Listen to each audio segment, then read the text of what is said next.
It's Wednesday, 5 March. Welcome to the President's Daily Brief. I'm Mike Baker, your eyes and ears on the world stage. Let's get briefed. New tariffs on Canada, Mexico, and China just went into effect. So, you ask yourself, what does that mean for your wallet? And how long might they be in effect? Well, we'll take a look at what the tariffs could mean when it comes to the prices you pay for stuff. And that's not the sort of sentence that you would get from some pipe-smoking highbrow economist. Later in the show, a major curveball in Middle Eastern relations. Reports say that the U.S. could turn to Russia to help broker a new Iranian nuclear deal. Rumor has it that Russian delegations have made multiple visits to Iran during the past year and a half. Plus, the chip company, Taiwan Semiconductor Manufacturing, is committing $100 billion, that's with a B, dollars to expand chip production in the U.S. Now, it's a huge investment, obviously, with big implications, not just for the economy, but also for national security. And in today's back of the brief, as protests flare up again on college campuses nationwide, President Trump is threatening to cut federal funding for any school that allows illegal demonstrations. We'll examine what he said and what it could mean. But first, today's PDB Spotlight. The latest trade battle is officially underway. With new tariffs in place against Canada, Mexico, and China, President Trump is taking a hardline stance on trade. But beyond the geopolitical maneuvering, these tariffs, well, they do have real consequences for American consumers. From groceries to electronics to cars, prices are set to rise, potentially reshaping household budgets across the country. Of course, the big question is, are the tariffs temporary? And if so, well, how temporary? Given the pace of change and activity coming out of the White House, don't be surprised if the tariffs are gone by the end of the week. As a reminder, on Tuesday, President Trump imposed 25% tariffs on most imports from Mexico and Canada, with Canadian energy imports subject to a 10% tax. He also doubled duties on Chinese goods to 20%. The U.S. now is the largest importer of foreign goods, with those targeted countries making up America's top three global suppliers, meaning that nearly $2.2 trillion, that's with a T, in annual trade could be impacted. And that's according to an analysis from Reuters. Economists are already warning that the trade measures will likely spike the price of an array of consumer goods, putting significant strain on Americans that have already been battered by years of rising inflation. Supporters of the tariffs argue it's a necessary move to protect American industries and to counter unfair trade practices.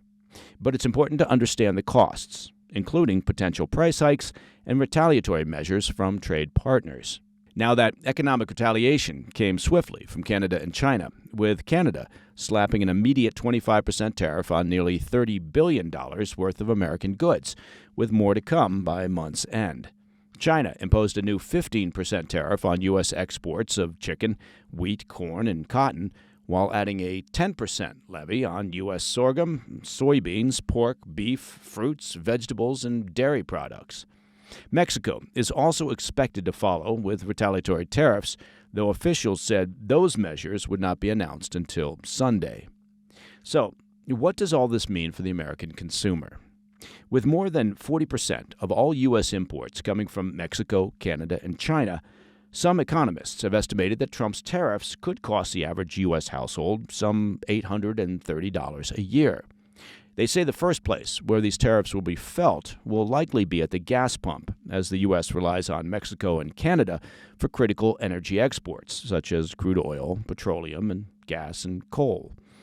Consumers in the Northeast could see gas prices jump by as much as 20 to 40 cents per gallon within the next 1 to 3 weeks, while the Midwest and Great Lakes regions could see an increase of 5 to 25 cents per gallon. That's according to economists who spoke with CBS News.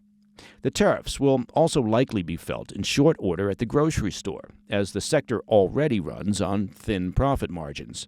The U.S. imported more than $45 billion worth of agricultural products from Mexico and $40 billion from Canada just in 2023 alone, including fruit and vegetables, beef, pork, grains, potatoes, canola oil, and alcohol products.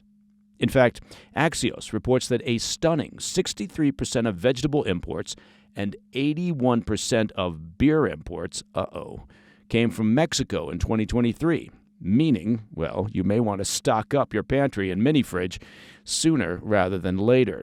You thought that pandemic-era hunt for toilet paper was bad. Just wait till you can't find beer.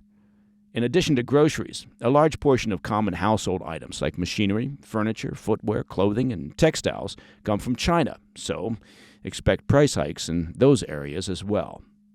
If businesses pass along half or more of the financial burden of the tariffs to consumers, prices on groceries and household items could increase by an average of roughly 1.6%, varying widely, of course, depending on the product. It's according to an analysis by the Atlanta Federal Reserve.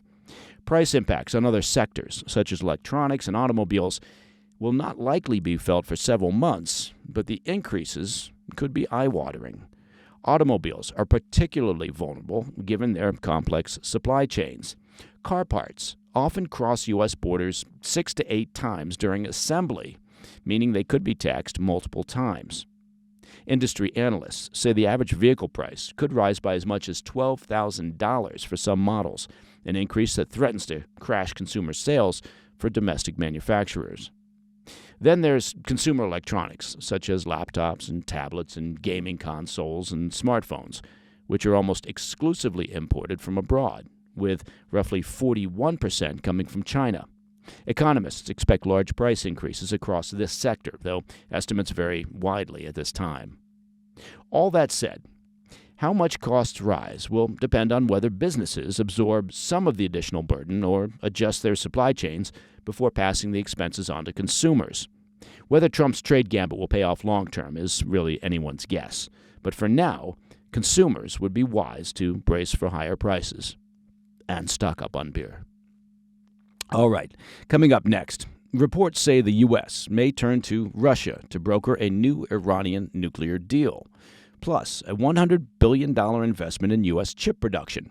Why it's not just about the economy, but also national security. I'll be right back. Welcome back to the PDB.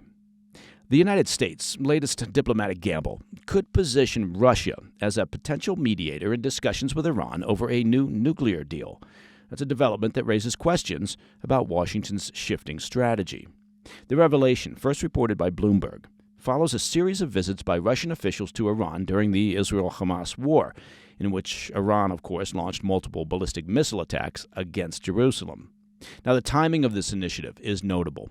Iran's foreign minister has just resigned, and Iran's president has downplayed any active discussions with the U.S. Meanwhile, Russia, long a key partner of the Iranian regime, deepened its strategic ties with the Islamic Republic, from backing the former Assad regime in Syria to acquiring Iranian drones for use in its war against Ukraine. But by stepping into the role of nuclear deal broker, Moscow appears to be maneuvering itself into an even more complex position on the global stage. This development comes as tensions between President Trump and Ukrainian President Zelensky continue to escalate, culminating in a temporary suspension of all American military aid to Ukraine just on Monday. That decision has prompted speculation among analysts about a broader geopolitical recalibration, one in which Washington's backing for Ukraine takes a back seat while Russia plays a role in steering Iran toward renewed nuclear negotiations. It wouldn't be the first time that Moscow benefited from such a dynamic. During the Obama administration, Russia's involvement was critical to securing the 2015 Iran nuclear deal. At the time, the Kremlin capitalized on Washington's focus on Iran, only to turn around and, of course, launch its invasion of Ukraine in 2014. The question now is whether history is repeating itself or whether the Trump administration is attempting something altogether different. Unlike past negotiations, Trump's approach appears to be broader in scope. His administration is prioritizing strategic competition with China and exploring whether it could align, at least temporarily, with Russia on key issues. Yet, skepticism remains. Would Washington benefit from such an arrangement, or would it simply give Moscow more leverage? One major uncertainty is whether Tehran is even willing to engage in new talks. Supreme Leader Ayatollah Ali Khamenei has long harbored deep distrust of Washington, particularly after Trump's first term saw the U.S. withdraw from the 2015 Joint Comprehensive Plan of Action and impose the maximum pressure sanction strategy. That's a policy that Trump has since reinstated, now in his second term. From the Iranian regime's perspective, Russian brokered talks could be less about diplomacy and more about extracting concessions while maintaining its nuclear program as a bargaining chip. If Washington sees de-escalation with both Iran and Russia as a means of pivoting its foreign policy focus away from the Middle East and Europe, it may view a potential deal as a strategic win. Such a shift would mark a stark contrast from Trump's first term, which saw heightened tensions, of course, with the Iranian regime. At the same time, Russia may be angling for its own advantage. And when I say may, of course, I mean they are, using the diplomatic maneuver to negotiate a more favorable ceasefire in Ukraine. By presenting itself as an intermediary in nuclear talks, Moscow could be signaling a willingness to engage in a grand bargain of sorts, one that tempers hostilities in Ukraine while securing gains for them elsewhere. Speaking of Russia, I wanted to follow up on a story that we brought you yesterday. The Pentagon is pushing back against claims that it has halted offensive cyber operations against Russia. They're saying, we didn't do that. Defense Secretary Pete Hegseth has not issued any orders to cancel or delay cyber operations targeting Russian assets, according to a senior defense official. The official emphasized that no stand-down directive has been given and that U.S. cyber operations remain active. Cybersecurity experts had warned that any pause in offensive operations would be a strategic gift to Moscow, potentially weakening U.S. leverage in both cyber and conventional military engagements. But for now, the Pentagon insists that there has been no shift in policy. We'll keep an eye on that. Okay, turning stateside. In a shift that could redefine the global semiconductor industry, President Trump announced that the Taiwan Semiconductor Manufacturing Company, known as TSMC, will commit a $100 billion investment to expand U.S. chip production. The investment follows an already pledged $65 billion commitment that spanned 2020 to 2024. This new round of funding will bankroll the construction of 3 additional semiconductor fabrication plants, 2 advanced packaging facilities, and a cutting-edge research and development center in Phoenix, Arizona. Trump, flanked by TSMC's CEO at the White House on Monday, heralded the deal. Ooh, he heralded it. You don't hear that word very often, but it's a good word. Anyway, I digress. The president heralded the deal as proof of America's economic dominance and self-reliance, calling it a, quote, tremendous move by the most powerful company in the world. Trump predicts the expansion will generate up to 25,000 high-paying jobs, solidifying the U.S. as a major player in semiconductor manufacturing, not to mention thousands, tens of thousands of construction jobs over the next 4 years. The latest investment builds on TSMC's growing presence in the U.S., which kicked off with its initial Arizona fabrication plant announcement back in 2020. Since then, the company has constructed 3 plants at the site, with mass production commencing in late 2024. The newly planned R&D center is expected to propel the development of next-generation semiconductor nodes, which are chips crucial to tech giants like Apple and NVIDIA. Government incentives have played a role in luring TSMC stateside. The Biden administration awarded the company's Arizona subsidiary a $6.6 billion CHIPS Act grant in 2024, helping to finance the facilities. But Trump made clear that this latest investment, this $100 billion investment, would move forward without any additional government subsidies. Instead, TSMC is expected to allocate roughly $40 billion in capital expenditures for 2025, directing a significant chunk toward U.S. operations. The move is more than just an economic windfall. It's a strategic recalibration with national security implications. Semiconductors are the backbone, of course, of modern technology, powering everything from artificial intelligence to defense systems. By shifting more of its most advanced production away from Taiwan, TSMC is bolstering America's supply chain resilience and reducing reliance on a region at growing risk of conflict with China. Taiwan currently produces about 90% of the world's most advanced chips, with TSMC alone responsible for the bulk of that output. U.S. officials have long warned that any disruption, whether through military conflict, economic pressures, or trade restrictions, could cripple key industries and defense capabilities. Bringing more of that production onshore, they argue, is an insurance policy against geopolitical instability, and they're not wrong. Still, the transition won't be painless. Producing semiconductors in the U.S.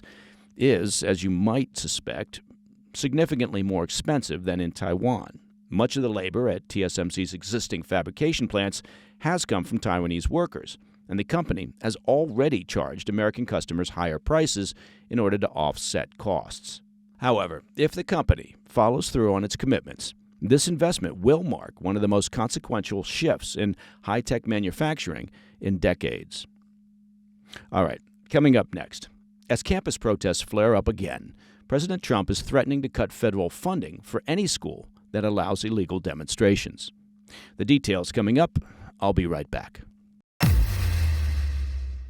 In today's Back of the Brief, American universities that fail to crack down on anti-Semitism and curtail violent protests could soon face the wrath of the federal government and see their federal funding dry up.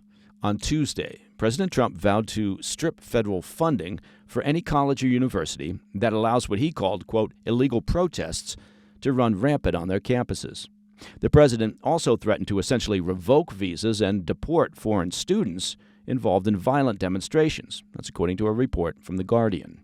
In a post on Truth Social, Trump said, quote, all federal funding will stop, and he put that in capitals, for any college, school, or university that allows illegal protests.